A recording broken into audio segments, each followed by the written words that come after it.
Welcome back to the Film Alchemist podcast, the show where we take the movies we love, break them apart to find out what gives them their magic. I'm your host, Josh Griffey, joined as always by my friend, co-host, and artificial human. I prefer the term. Oh, damn it, you said it, Alex Dandino. Boom. You wanted me to set me up as a bad guy, but no, not today.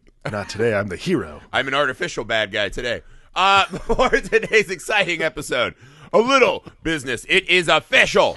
We're on Patreon. That's right, patreon.com/filmalchemistpod. Guys, girls, women, men, people. Artificial humans. Artificial humans. Xenomorphs. Everyone who exists. Queens. Kings. Short kings, tall kings. It is the best way to support the show. Help Alex and I continue to grow the show. Have the monies to pay the bills we got to do to put in this work for you. It's the best way to support the show. It's patreon.com/filmalchemistpod.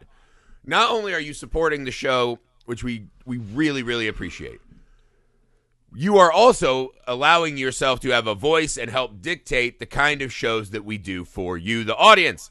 We have a massive Patreon exclusive library. Well, massive might be. I mean, it's growing. It's growing. We do a lot of Patreon exclusive I don't know. stuff. We have a lot of Patreon stuff. Yeah, we've got commentaries. We got our Tales from the Crypt miniseries is going full steam ahead. More miniseries on the way. You can even have us program a double feature for you. So, if you would be so kind, that's patreon.com/filmalchemistpod. Help out your old pals, Griffin Dandingo, over there. We would appreciate it. For those of you who already do, thank you so much. The YouTube Film Alchemist, you can see our faces, right? Look at us while we talk. Look at me when I'm talking to you, right? Like we're your fucking digital pod daddies. Look at us when we're talking to you. You can also email the show, filmalchemistpod@gmail.com. We're on all the socials you're on. We love to talk with you guys, so we're easy to find. Get a hold of us. Something you can do that's free and easy to help us out. 5-star ratings and reviews on all the apps you listen to podcasts. That helps us defeat the algorithmic Burks of the world. Also, if you love movies, you love this pod, you probably have movie-loving friends and family. Send them an episode. Send them this very episode. Who the fuck doesn't like aliens? If you know a person who doesn't like aliens, run. Run the other direction. Yeah, Shun them from your life. They're a bad alien. They're a xenomorph. Banish them. You do not need people like that bringing that negativity and bullshit into your life. But send them an alien. Send them our episode so they can see what we're working on. And we'll take it from there. Thank you. All right. Today, we are continuing our journey through the Eileen franchise. We're here with Aliens. We don't do this Alien 2 shit. They make it very explicit in the title. Oh, you thought Alien was bad? What if we give you a fuckload, right? You know the story behind the title, right? Why it became that? Okay, this is true. Netflix has a whole show on the making of this, which is pretty funny, by the way. So this is a true story. The reason it's called Aliens is because in the pitch meeting, James Cameron walked in and on a whiteboard wrote Alien, and then next to it wrote an S, and then put 2 lines through it, so it said Alien $. And that is how he got the movie made. Swear to God. That is a true story in the land of Hollywood. And he was right. He nailed it. And he was completely right. So yeah, this is the movie that asked, do we need all that existential dread? Do we need to ponder man's tiny and useless existence in the vast void of space? Or do you want to fuck some shit up? Yeah. Right? This is where we say, do you want to fuck some shit up? So Aliens is the big, loud action movie sequel to Alien. It does add these wonderful layers to the mythology. We get an amazing performance from Sigourney Weaver, really deepening our love for Ripley. We get the amazing alien queen. So we're also growing the kind of community and species of the xenomorphs. Mm-hmm. Just big, bold set piece. We get Lance Hendrickson as an artificial human. Yep. I mean, this movie is just crushing. And again, like I said, while I prefer Alien, right? I think what that movie does is much more effective for me. This movie kicks every ass available to it. Yes. I think that Aliens is among probably the best sequels of all time. Because it's funny because Cameron has 2 of the best sequels of all time. He does. Terminator 2 and this. I guess some people will be like, what about Avatar 2? And I'd say drink your juice box and shut up. Yeah, I would also argue that I don't count avatars amongst. Daddy's talking. Daddy's talking. Shh, quiet. Stuff some goldfish in there. Take your sippy. Be quiet. Take Leave your us sippy. alone. Go listen. Take your sippy. Listen to your music next to the world tree. Like let the adults do the talking here. Here's the thing. Just drive-bys on Avatar 2. I'm sorry. This Avatar is our new 2 favorite thing we've added in the last month or fucking so. Sucks. No, Avatar 2 fucking sucks. If you want to just go to a fucking convention, right, a trade show where you see all the cool new computer stuff, just do that. Neither here nor there. If you like Avatar 2, awesome. You can make us talk about Avatar 2 on patreon.com/FilmAlchemist. Yeah. I'll give you a whole hour of why I think it's pure nonsense. On patreon.com. You found the one movie that we hate. No. That'll be the last pod we ever do. It's the end of the show. So Eileen's.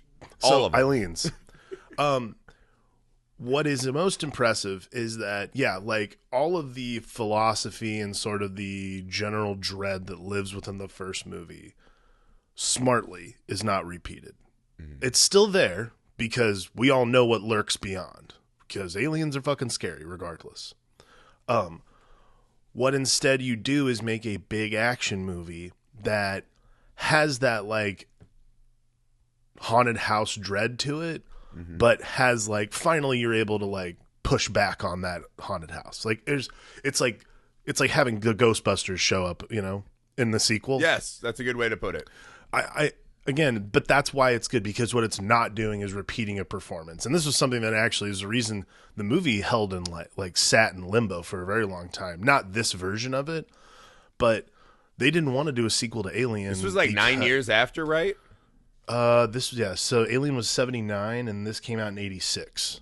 Yeah. So the reason they didn't want to do it is because, and I swear to God, and it's weird, the times they are changing. Literally, the reason they wouldn't do a sequel is because sequels to science fiction and horror movies never make money. Literal studio. And words. then the 80s. Yeah. And then the 80s happened. But you take James Cameron, who is proving that he can do these like bigger box office things. And this is funny too, because this is in the beginning of his career, and the stories, there's an amazing podcast called Blockbuster. This is like a scripted series. The second season is about James Cameron, and the episodes about him doing Aliens. It's fucking hilarious because they dramatize what happened, but like the production, just go read a story sometime about the production on this movie, because the British company, the British production people fucking hated James Cameron and like would walk out on him routinely. Yeah, they talk about that on that Netflix show, The Movies That Made Us, about this. Yeah. Hated him. Because he was young and wanted to just go. He wanted to shoot like American filmmaking. Wasn't it Gail Ann Hurd's the producer, right? So essentially she had to become this in-between that like tried to sorry, because James Cameron's like, what the fuck is tea time? The entire British crew would shut down. Like, that's a really famous one, is the entire British crew, like, they're in the middle of shooting, like, tea time, and he's like, the fuck's tea time? Yeah. And Do you Gail think Ann that Hurd this would be experience like, is exactly why on The Abyss he tried to kill everyone involved in the production? He's like, I'm going to have my revenge. I think what's funny is James Cameron, up until probably Avatar at this point, has literally made movies, like, that's the last movie he's ever going to make. I think it's because he made this, and he's like, I don't know when people are going to quit at this point, so I got to just make these fuckers until they're done. But the big action movie aspect of Aliens, I think, is why it is a successful sequel, and why it's just a good movie in general, because you can't double down on the aesthetic of the first one. Like, it's just doing that is so disingenuous to the audience, and people who loved the first one would have walked out and been like, the fuck was that? Like, there's nothing surprising about that. Doing something like this and giving it starting it truly science fiction-y with Ripley waking up 57 years after the whole movie starts, the first movie. That's how you make a sequel. Like, literally throwing the entire premise out. Well, it just works on many fronts, right? Like, you don't hire James Cameron if you want a kind of introspective, philosophical journey through our shortcomings as a species, right? Yeah. what I love about James Cameron is he has that kind of blockbuster aesthetic, the big popcorn movie aesthetic, but he still gets it in there. You still get these chances to sit and think about the kind of bigger picture of this world and characters if you want, but you also don't have to, right? And so that's the other thing too. The first one is an absolute fucking masterpiece, right? And so to come in and say, we did existential dread. You know what I bet we all want is to see those motherfuckers pay for what they done to Ripley. Yeah. Right? And so again, there is this fighting back. There is a hope that we do not have in the first one. And again, then it really just clicks very mechanically along. But what he does, what I love that James Cameron does in this one, right, is he adds all of this wealth of characters. So now it's not just the crew. We have a wealth of characters. And there are so many characters that even though they're on screen briefly, or they start out as a pretty two-dimensional caricature, they really find a lot of depth and empathy with these characters as we go along. Like, Burke is one of the best characters in the entire franchise. Like, his transition from like, hey, I get it, I'm with you, I'm your guy, to despicable fucking monster is as scary as anything in the franchise, right? It's kind of a more drawn-out version of Ash's journey. But what makes that fucking scarier is what Ripley says, right? I don't know which species is worse. You don't see them fucking each other for a percentage. Yeah. And so Cameron finds all of these great moments of horror and character under this fucking massive canopy of big guns and explosions. I think that is truly the Cameron superpower. And I think that's the thing that you miss a lot of the time for me personally for movies like Avatar. And this is, again, it's not an Avatar bashing film, but I'll do that if you'd like us to over on patreon.com. I'm assuming that no one gives a shit what we think about Avatar. As am I.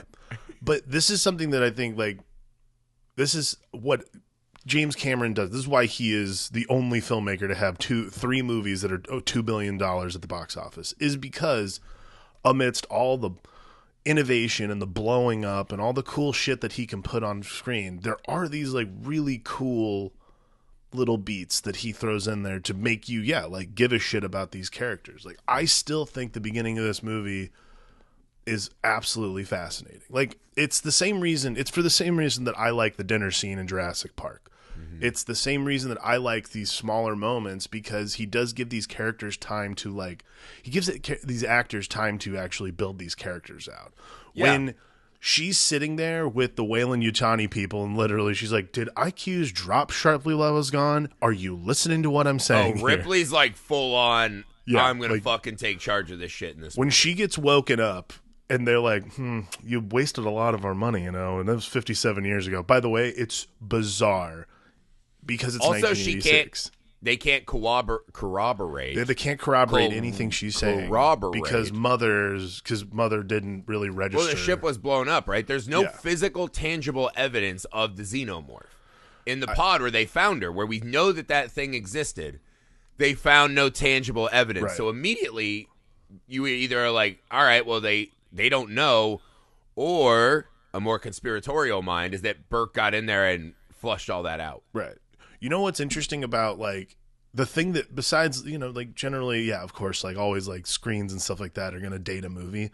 The thing that truly dates this movie in 1986 is how expensive the Nostromo cost. That was a $4 million ship? It was a $42 million ship. It was like, dude, half the people... YouTubers have cars worth more than that.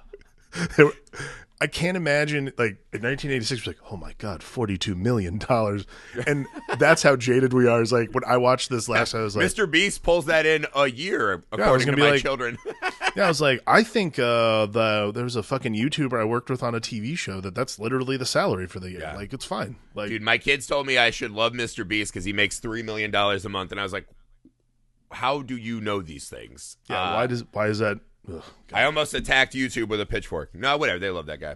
Don't be the old man who just hates your kid shit because it's their shit. But that moment, the moment when Burke is revealed to be a total piece of shit. Right away, what I love, right, is that Burke's like hey, I'm just a company man. I just got a job. He's doing the, like, fucking classic Nazi refrain. I was just doing Paul my Reiser job. Probably the best casting in this entire movie. I know Sigourney Weaver is awesome, but he's... Sigourney Weaver you had to have, but that's a last movie casting. Yeah. Although she apparently wasn't They almost She wrote her wasn't. out of this. They one. tried to write her out. Yeah.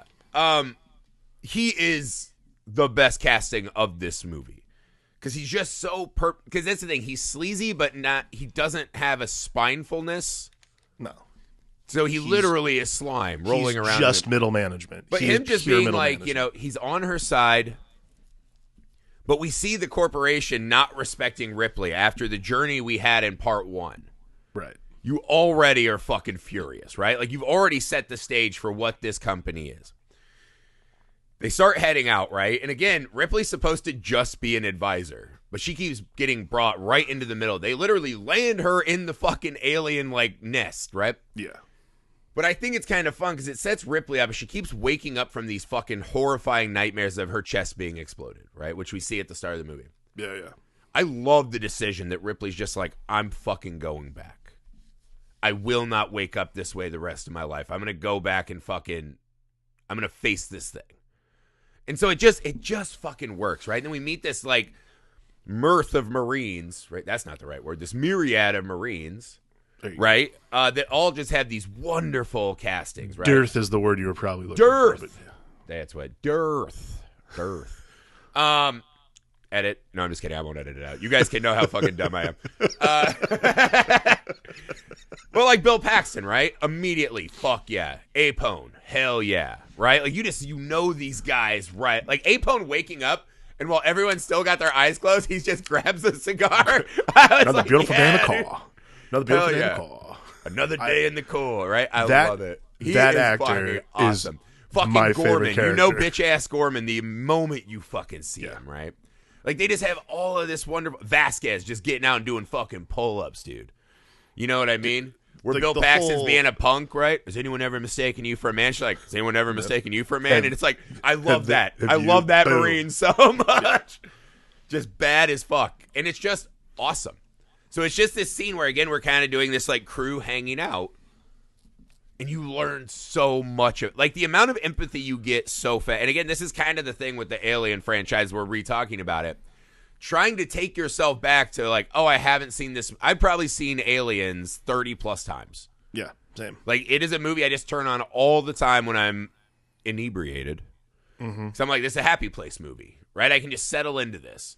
How fast did I gain empathy with these people? And it still is like, it's almost immediate now because I've been on that journey so many times. Right. But I feel like the movie uses so many tools of the craft to really fucking flesh these characters out without letting them eat up page. Because this movie's long. This is a 2 hour and 20-minute movie. So they don't have like another 20 minutes to let you get to know Hicks. Like, it's set up so perfectly with that mess scene. Like, it tells you everything you need to know about the dynamics with these guys. That's just like, great writing 101. Hicks is clearly like Hicks is sort of the main man, and then everyone else has got their own little thing. Like, Apone's like, we're gonna go rescue some colonist daughters from their virginity. You're like, fuck. All right, dude, let's pause here. So this also has a very interesting series of comments at this dinner table. So one, oh my God, they're going to go rescue farmers' daughters from their virginity. What? Excuse me? Question mark. Even Ripley was like, the fuck did he just say? Yeah. What the fuck? Secondly, joking that apparently the Marines pretty constantly are fucking alien species that are not human. To the point where they can't tell what their reproductive organs are, but they're still... You know what I mean? One small step for man, right? Like, they're still leaping right into whatever that is. So there's an alien race that they specifically have sex with, right? Yeah. So, I mean, this is you learn the world is lot. telling us specifically in this scene, there are many different aliens. They've surveyed over 300 worlds. We found other aliens we're comfortable enough with to have sexual intercourse with. Right. And then Hudson even says, is this another bug hunt? Yeah. So there is something that really dawned on me in this one, right? So if there's an alien where you can't tell where its reproductive or organs are, let's say it doesn't have a mouth, can the face hugger be a butt or pussy hugger? That's a good question. Is the alien hugger just in any orifice it can get in? Because it's really fighting hard to get Ripley's mouth. Yeah. And I'm like, I would wait for them to run away and just grab the ass. But I feel like this is the question. Did the xenomorph we had to ask, is this xenomorph specifically evolving? Take out Prometheus and that fucking horseshit. Right. Is this thing specifically evolving to hunt humans? Because we are the most threatening thing that has come from space to their ecosystem. I guess. I mean, we've seen alien predator hybrids. Like, I know in like the other material there are other things. But it does feel like in this movie they're saying these things evolved to get us. I guess this is something I never really thought But I guess they found it on a derelict ship. But that was a giant humanoid. But so that was the other thing, though, is like in the first one we see the eggs, but we never see the queen. So the queen is obviously somewhere because she's laying the eggs. Yeah. And that terraforming platform wasn't there when part 1 happened. They'd only been terraforming for 20 years. Right. So at this point, they've only been terraforming for like 20 years. Mm-hmm. Let's say they've been working for 40 to build it. Right? That's still 17 years after the events of part 1. So I guess in all that time, she's been laying eggs and probably picking people off. So really, at the end of the day, they did evolve to get those giant humanoids. Right. The engineers. Really, at the end of the day, this xenomorph species is evolved specifically to hunt humans. Yes, I would say so. Humanoid type creatures, right? Yeah. Like, it does add a layer of fucking the specificness of how the aliens attack. Yeah, I mean, I guess like we've never really. I mean, I think the reason, like the design of the face hugger would make you think they would need to do it through the mouth because like they have to wrap around the neck. You could wrap around an upper thigh and a butt You could hug. wrap around like a waist and butt hug for sure. Yeah. I mean, dude, they can put that muscle tail right in the noose, right, and hug the front. Yeah. I don't know. That's a good. I mean, I guess you know why? Because we've. This is so childish. I'm going to say it anyways. You know why? We're really exposing our simpleton. I got to tell you, if someone told me an alien movie is coming out where there was a chest burster coming out the butt, I'd be like, I am watching that fucking movie. Oh, dude, a butt burster? Or someone's like, oh, I got to poop. Are you telling me you think we're the only people that watched Aliens and be like, can you put that in someone's ass? Can you put that in someone's ass? I'll be honest with you. I've never heard another show talk about it. We cannot be the first people to talk about it. There has to be other podcasts that have talked about the butt pussy paradox. There has to be. Maybe we're just Mavericks. Maybe we're just Mavericks. You know, we're out on the frontier. I want to see a butt hugger. That's what I want to see. Yeah, I think the butt hugging is just if we're going to make another alien movie, a butt hugger is what I want. A butt hugger, right? They got little acid, right? They can just make a straight line, get right up in there. They're very strong, as we see. It takes 5 Marines to peel it off Ripley. Ah! Yeah, you try to fall backwards and squish it, and then your ass melts with acid. That's a movie. Cameron, you want more of those dollar signs? James Cameron, hit us. All I'm thinking of is that episode of The Sopranos where Gigi shits himself to death. He like blows a gasket on the toilet. It's like, this turkey turned my insides like spackle on my balls. Just yeah, now do that with the xenomorph. And do it with the xenomorph. I'm in. That is your literal ass in the seat right there. Right. But like I said, this movie starts to lose me, right? There is a bit near the end of the movie when we start doing we're gonna shoot aliens that are just gonna do like front flip, right? Like the stuntmen just do a front flip.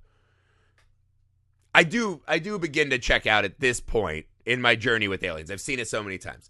Also, there's a lot of problems with this movie, how that works, where it's like, oh, we're just not doing acid blood anymore.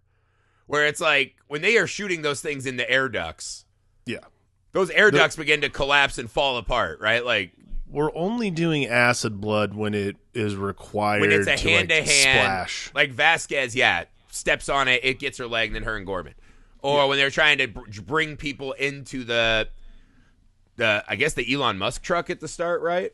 Yeah, the Cybertruck, yeah. Yeah, and he gets sprayed, right? So they use the acid blood, but very sparingly when they need to. It's very strange, but that opening scene, right? So the aliens in this, to me, are so much less interesting for the most part. That opening scene of the cocoon room is fucking horrifying. Like, when that person wakes up, kill me.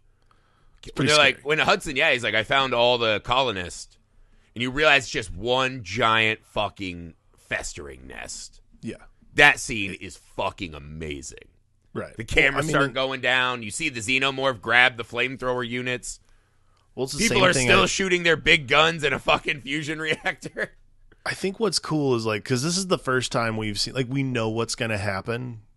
Like, we know when they find them what's about to happen. The first time we've ever seen like a cocoon. Like, from then on, we're sort of like, we're all sort of dead behind the eyes about like, well, we all know where this is going to go. For like every other xenomorph experience we have, whenever we see this like huge cocoon of people like mucused in, we're like, well, we all know what's about to happen. But watching it for the first time, like, imagine watching like 1986 for the first time, you're like, oh, that's fucked up. And then, yeah, the lady's like, kill me. You're like, oh, shit. Like, some shit's about to go down.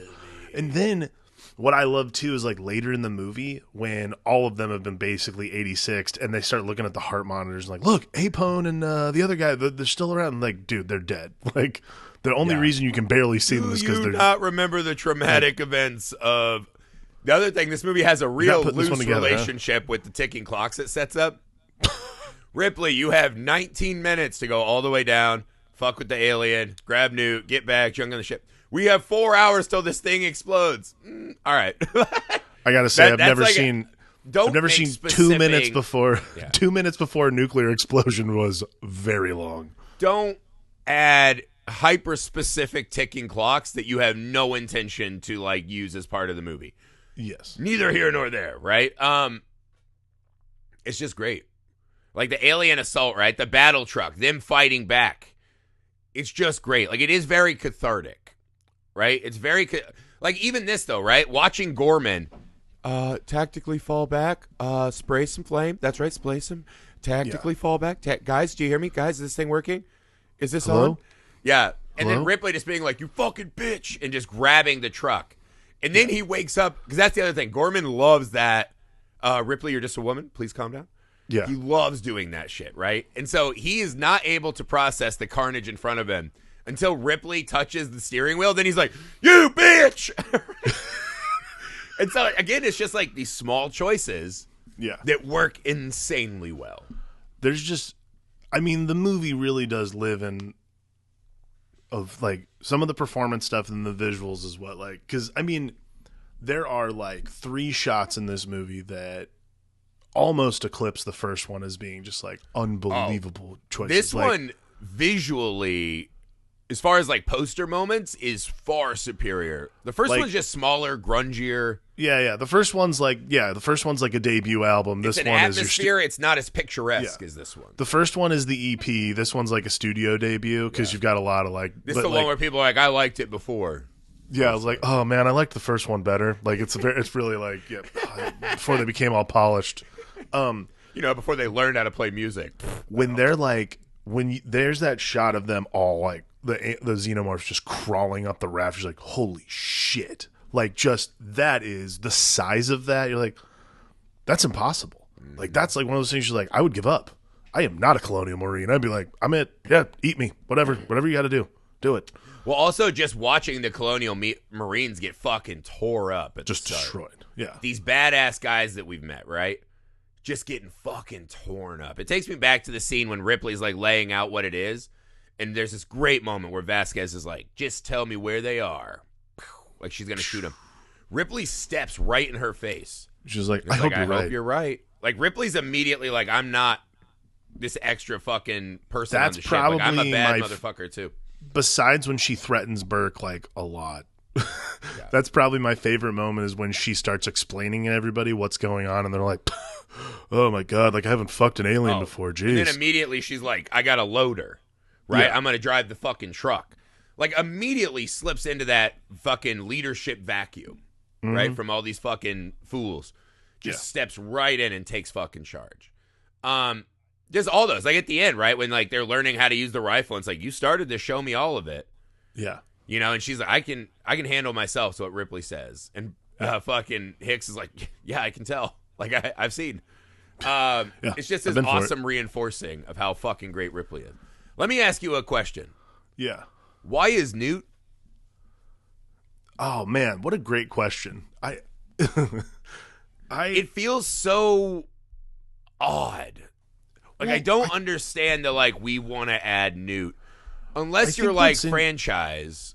Like, I think that's sometimes what people think, but, like, they didn't know they were going to get a third one out of this. Like, no one ever knows when you're going to get another movie at this. Like, this is the 80s. Like, they don't just hand out sequels the way they do now. Right. It just felt like, do they think that by giving them a child to protect, it makes them more vulnerable? Now, see, that's always what I thought is, like, from a writing perspective, if you put a child in there, you might feel there's more vulnerability. I'm like when Newt slides down, now they have to go a different way rather than just running to an escape? I get, like, for me, it's one of those things where what I don't understand is the reason Newt's there is my assumption from a writing perspective has always been vulnerability. And I'm like, humans versus xenomorphs is like the most vulnerable relationship. There is a weird, because it's like there's a scene in my head. I'm like, I've always wanted to see a different version of that scene where it's Ripley and Newt have fallen asleep, right? And Burke's unleashed these things in there. Great fucking setup. Yeah. He turns the monitor off and he's kind of trying to be cool, grappling with what he's just done. Because apparently Burke sent the order to send the colonists to the derelict ship. So Burke is responsible for all this, right? He still wants to bring the xenomorphs back. They can be, get fucking tons of money, whatever. So he locks them in this room, and it's awesome. The fucking red light, the fucking water eventually, the trying to figure out where it is. Yeah. I could have done without the,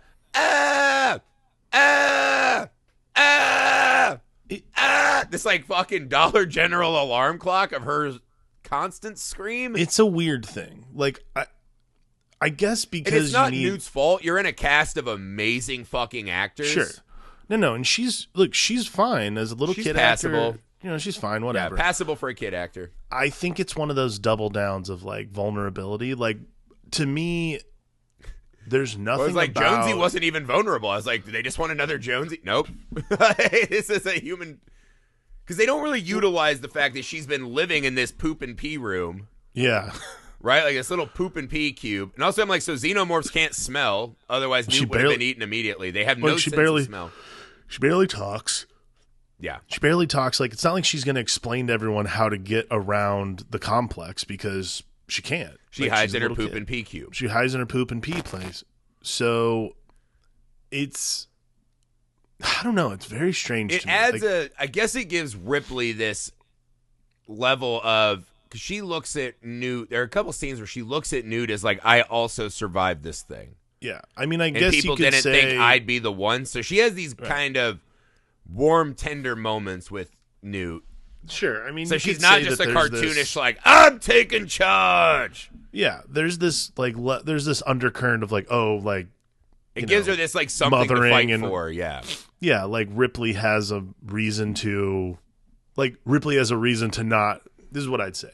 Thematically, the reason Newt exists in the movie is because that way Ripley has a reason to not say, fuck this, and just go right back to the ship. Like, she has a reason to get off the ship, essentially. Yeah, I think that's because I think you could have done that with Hicks. Like, they had, like, S-tension galore. Oh, yeah, for sure. Like, the first one has existential dread. This one has S-tension. Yeah.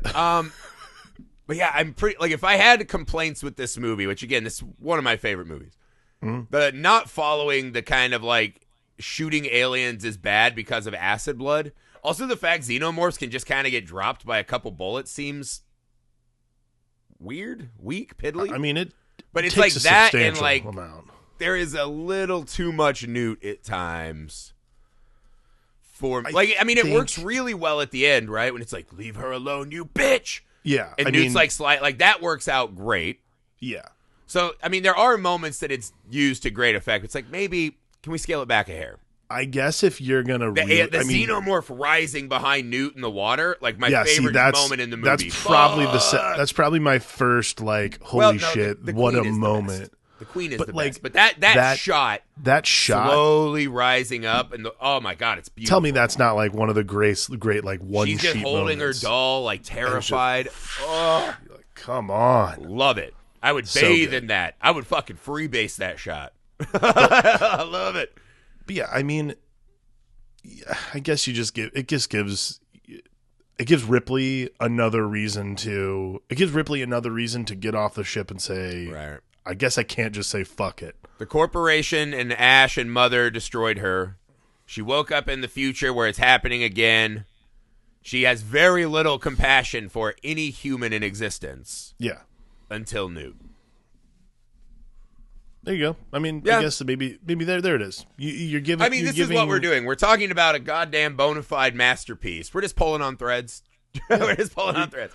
You're giving it a reason to. You're giving Ripley a reason. You're giving Ripley a reason to get off the ship with Newt. Some stake in the future of humanity. Yeah, because otherwise she'd say fuck it. Yeah.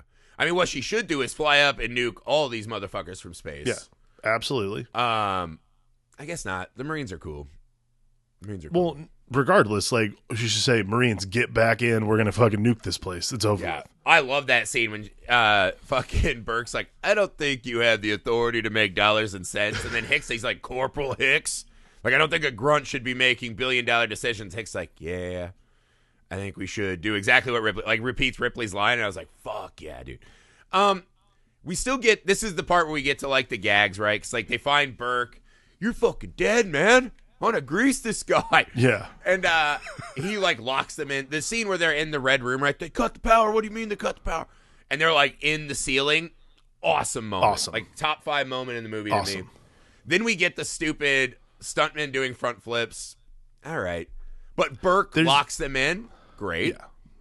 Right? Like, the xenomorphs, they do the shot in this movie that I don't love, which is the xenomorphs, like, standing and brooding like they're Hulk Hogan or Andre the Giant right behind a human.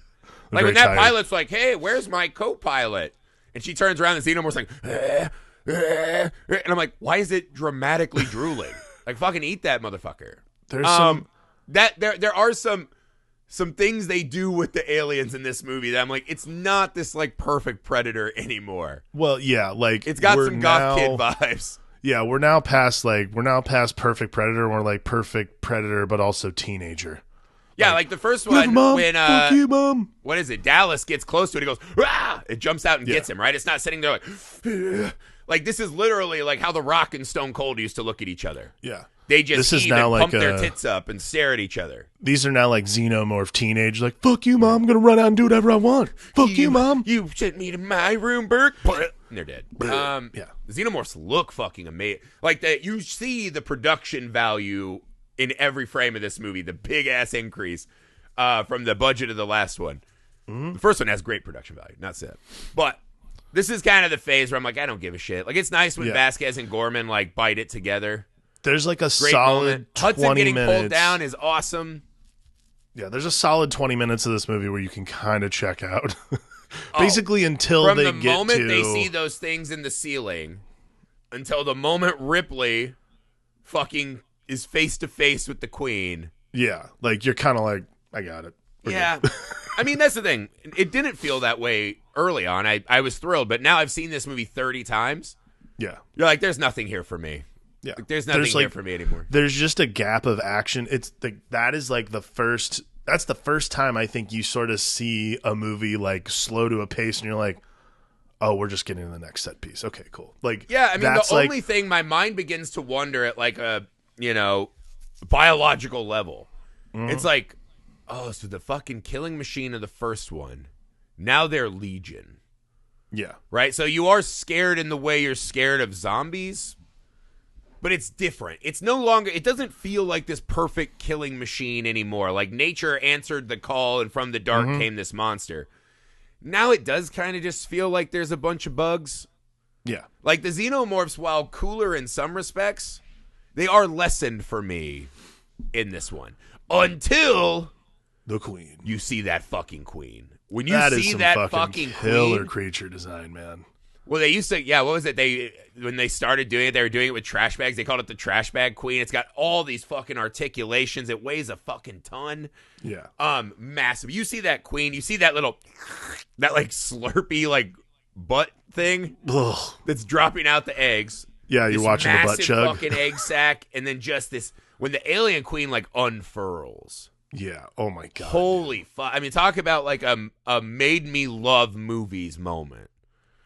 Just fucking, I mean, especially I saw this young. Like, broke my fucking brain into 1,000 pieces cool. I'll still never understand why Ripley's such an idiot in this moment. Because they have this great where, like, the Queen's henchmen are coming out, and Ripley's like, I'll burn these fucking eggs, and the Queen's like, ugh. And the soldier xenomorphs back up, right? You're like, oh, so we got some kind of, like, hive mind thing. This thing has enough intelligence to communicate with Ripley. Yeah, now we're, like, again, like, we're dealing with more intelligent xenomorphs. We're adding to the lore, yeah. So they're like, oh, whoa, whoa, hey. Hey, oh, hey, come on now. Hey, put it down. Oh, you don't want to do that. We busting balls there. Hey, but then it's like, so the xenomorph's like, I'll let you go. Yeah. Chill out. Be cool. Be cool. Like that Samuel Jackson. Tell that bitch be cool. And then Ripley's like, psych, and like annihilates the eggs. And I was like, Ripley, these eggs are, according to the movie, a 1-minute journey from what is about to be a nuclear explosion the size of Nebraska. I think it's okay to not fucking spray flamethrowers on the eggs and make the alien queen chase you. It's very I know Ripley's got some, like, fuck you about these things. Seems kind of dumb. It's very much an emotional... That, to me, is, like, purely an emotional character moment. Like, yeah, because that's the thing. I don't think it's, like, bad in, like, a horror movie, you know, people make stupid decisions. It's built in that Ripley would lose her shit when confronted with the existence of this thing. Absolutely. But also, just get in that elevator, dude. Let them be like, oh, thank God we saved that. Right? I mean, that would have ended for those xenomorphs like a MacGruber sketch. Is it this wire? And then they're all exactly. But instead, she brought the queen out into the greater universe because of her behavior. Neither here nor there. She did. The queen pulls herself off the ovipositor just so she can be like, bitch, you came into my house? Came into my fucking house? Yeah, awesome. Like when that thing's like looking down in that little hallway with the I also love that at the end of the world we're still like waiting on elevators. Classic. But this say, gets like, to another thing I love. The whole thing's coming down. She's like, the elevator won't go. I'm like, well, the whole place is blowing up. But yeah, I mean, sure, you know, the earth is quaking beneath your feet. Like this is a service elevator, ma'am. Like, come on. I love that her cursing Bishop. God damn yous. Because he's a artificial human, which she has a hatred for, obviously, from the first one. And when Bishop shows back up, awesome. Yeah.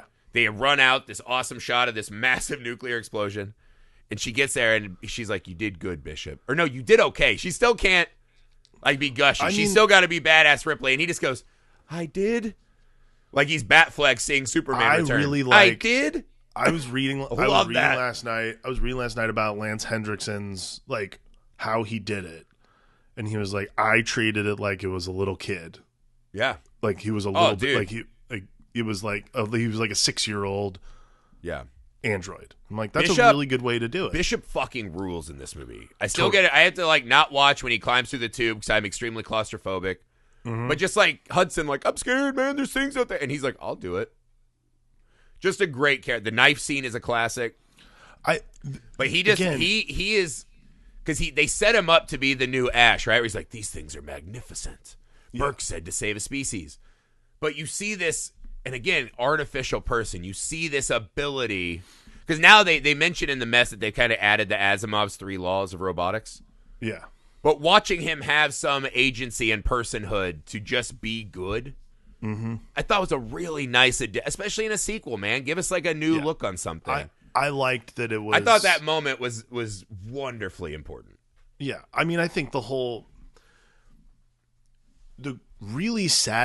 satisfaction of the last like 15 minutes of the movie is kind of why you sit through that like 20-minute lull, because like you get up there. You get, like, this redemption for an android. And then, I mean, again, like, one of the great, like, slow-mo moments in this series where he's just... and just starts... when that fucking massive scythe tail punctures him... Dude.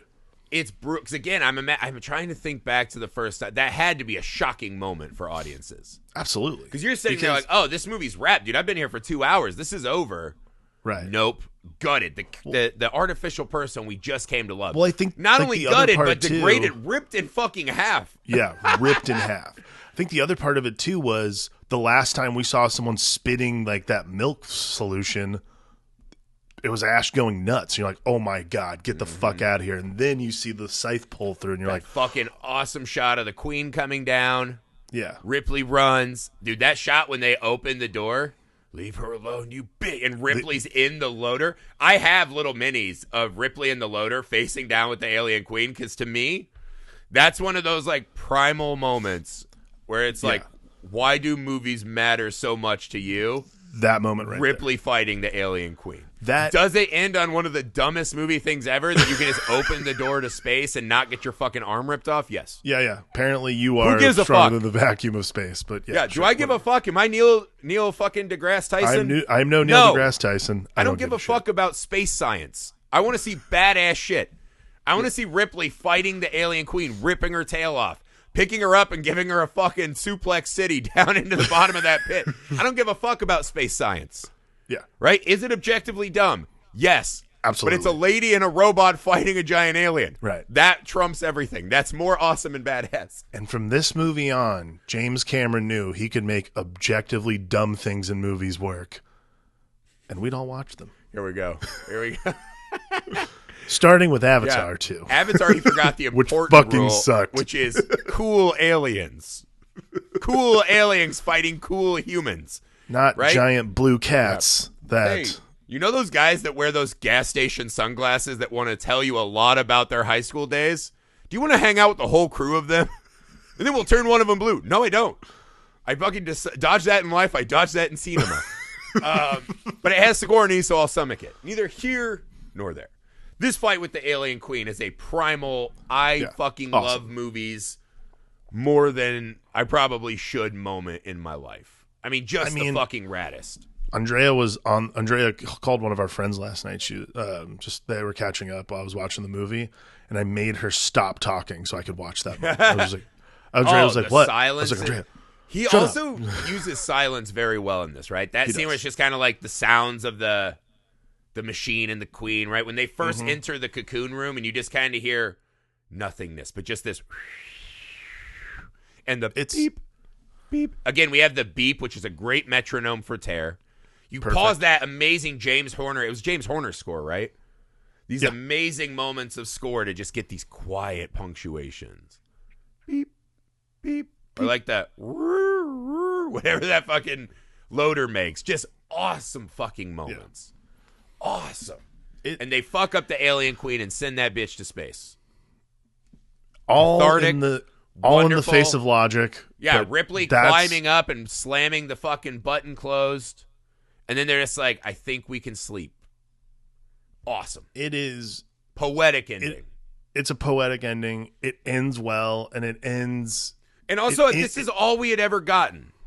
Yeah, it's a great bookend to what the first one is. It's a great blockbuster ending for a movie. Like everything ends well. All's well that ends well. They've been through this. They deserve their sleep. And you're like, cool, got it. It's a perfect bookend. We first faced dread. We conquered that dread. We destroyed it. We're going back home with the hope that we'll be all right.